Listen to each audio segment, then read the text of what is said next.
आज हम लोग बात करने जा रहे हैं वर्साय की संधि के बारे में।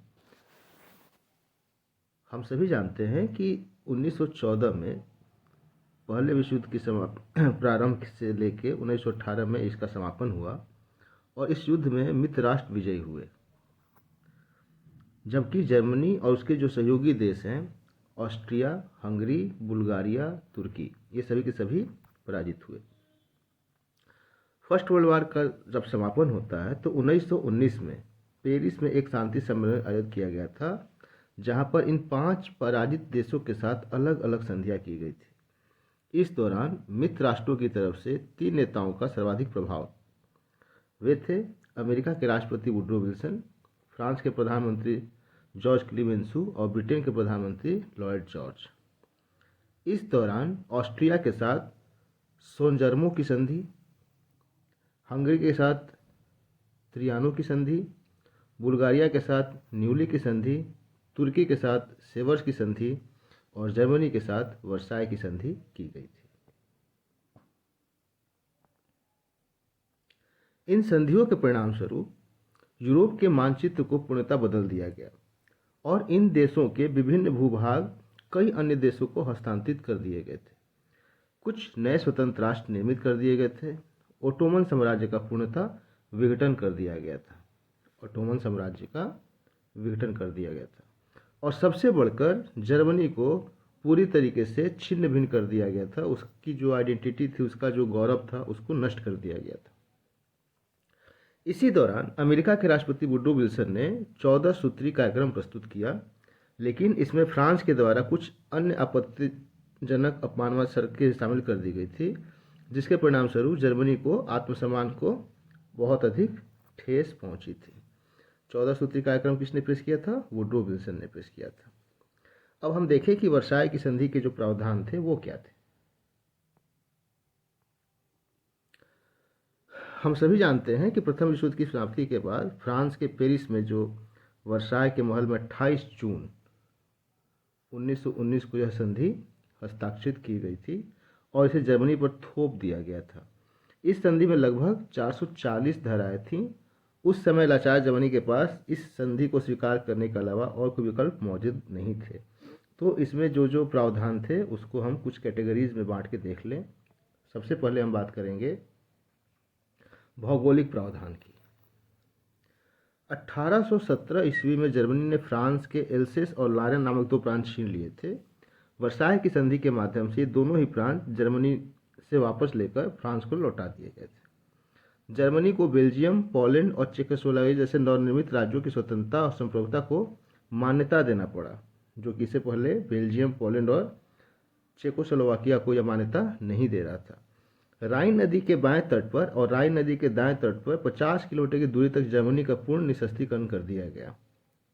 राइन नदी के 50 किलोमीटर तक के दायरे में। इसका उद्देश्य यह था कि जर्मनी किसी भी प्रकार की किलेबंदी न कर सके। पोलैंड राज्य की समुद्र तट तक पहुंच सुनिश्चित करने के लिए जर्मनी का डैजिंग बंदरगाह छीन लिया गया। डैजिंग बंदरगाह छीन लिया गया। इसके अलावा जर्मनी का मेमल बंदरगाह लिथुआनिया को दे दिया गया।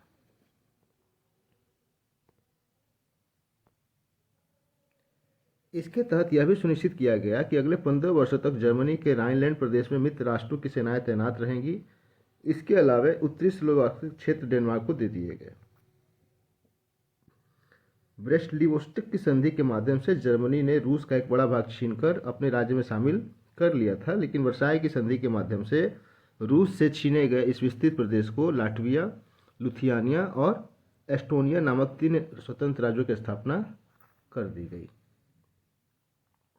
जर्मनी से उसके विस्तृत उपनिवेशों पर से सारे अधिकार छीन लिए गए और राष्ट्र संघ की मैंडेट प्रणाली के आधार पर उन्हें मित्र राष्ट्रों में बांट दिया गया। चीन के शांतुंग क्षेत्र पर से जर्मनी के सारी अधिकार छीन लिए गए और उनसे जापान को दे दिया गया। इसके अलावा जर्मनी के आधिपत्य से यूक्रेन, मार्सनेट और मालमेडी नामक क्षेत्र छीनकर बेल्जियम को दे दिए गए। अब हम देखें कि इसके सैन्य प्रावधान क्या थे। इस संधि के माध्यम से जर्मनी में अनिवार्य सैनिक सेवा समाप्त कर दी गई थी और यह प्रावधान किया गया था कि अगले 12 वर्षों तक जर्मनी को 1 लाख से अधिक थल सेना रखने की अनुमति नहीं थी। यानी कि कहीं ना कहीं एक तरीके से रेस्ट्रिक्ट कर दिया गया कि वह अपनी सेना को 1 लाख से अधिक नहीं बढ़ा सकता। इसके अलावा जर्मनी पर प्रतिबंध लगा दिया गया कि जर्मनी ना तो किसी भी प्रकार की युद्ध सामग्री का निर्माण कर सकता है और ना ही वह किसी भी प्रकार की युद्ध सामग्री का आयात कर सकता है।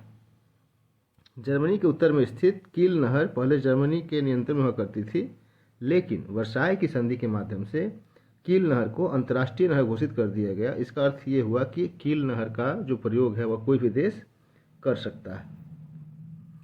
जर्मनी की नौसेना की सैनिकों की अधिकतम संख्या 15,000 निश्चित कर दी गई। इसके अलावा जर्मनी की वायुसेना को पूरी तरह से भंग कर दिया गया। आर्थिक प्रावधान देख लें हम लोग। आर्थिक प्रावधान, प्रथम विश्व युद्ध का संपूर्ण उत्तरदायित्व जर्मनी पर थोप दिया गया और इसके लिए सिर्फ जर्मनी को ही जिम्मेदार ठहराया गया था। इसलिए जर्मनी को युद्ध क्षतिपूर्ति देने के लिए बाध्य किया गया। युद्ध क्षतिपूर्ति, यह शब्द ध्यान रखें आप लोग। और यह प्रावधान किया गया कि जर्मनी मित्र राष्ट्रों को युद्ध क्षतिपूर्ति के रूप में $5 अरब देगा। अन्य पश्चिमी देशों की तरह जर्मनी के भी अनेक उपनिवेश थे। वर्साय की संधि के माध्यम से जर्मनी के उपनिवेशों में लगी समस्त जर्मन पूंजी को मित्र राष्ट्रों के द्वारा जब्त कर लिया गया। इसके अलावा जर्मनी को इस बात के लिए बाध्य किया गया था कि जर्मनी फ्रांस, इटली और बेल्जियम को एक निश्चित मात्रा में कोयले की आपूर्ति सुनिश्चित करेगा। उल्लेखनीय है कि जर्मनी का राइन नदी घाटी का क्षेत्र कोयले के भंडार की दृष्टि से बहुत ही महत्वपूर्ण और समृद्ध रहा है। अन्य प्रावधान देख लें। अन्य प्रावधानों में अगर हम देखें तो इसके तहत जर्मनी के सम्राट विलियम द्वितीय को युद्ध के लिए दोषी माना गया था और उन पर अभियोग चलाने का निर्णय लिया गया। इसके अलावा जर्मनी की प्रमुख नदियों को अंतर्राष्ट्रीय नदी घोषित कर दिया गया। अब वर्साय की संधि को अगर हम उसके मूल्यांकन की दृष्टि से देखें तो वर्साय की संधि के ऊपर जितने भी प्रावधान हैं उसमें आप कह सकते हैं, देख सकते हैं कि संधि के माध्यम से जर्मनी को आर्थिक, सैनिक और राजनीतिक दृष्टि से बहुत ही कमजोर कर दिया गया। यह संधि न सिर्फ जर्मनी के लोगों के लिए अपमानजनक थी बल्कि उन्हें इस बात के लिए प्रेरित करती थी कि समय आने पर इसकी परिस्थितियों को बदलेंगे। विद्वानों के मतानुसार जर्मनी पर आरोपित की गई यह संधि यूरोप की समस्याओं का समाधान प्रस्तुत नहीं कर सकती थी, बल्कि इसमें यूरोप की राजनीतिक समस्या को और अधिक उलझा दिया था। इस संधि के परिणाम स्वरूप प्रथम विश्व युद्ध बहुत ही यह हम कह सकते हैं कि प्रथम युद्ध समाप्त हो गया, लेकिन कहीं ना कहीं यह एक अल्पकालिक शांति का दौर ही ला सका, क्योंकि इसी बीच जर्मनी में हिटलर का उदय होता है और फिर उसके बाद वह सारे के सारे जो अपमानजनक शर्त थे उनको पलटने की कोशिश करता है। नाजीवाद हिटलर ने जर्मनी के आत्मसम्मान को वापस लौट लाने के संकल्प के लिए ही प्रारंभ किया था और ठीक इस संधि के 20 सालों के बाद ही हम देख सकते हैं कि 1939 में दूसरा विश्व युद्ध आरंभ हो गया।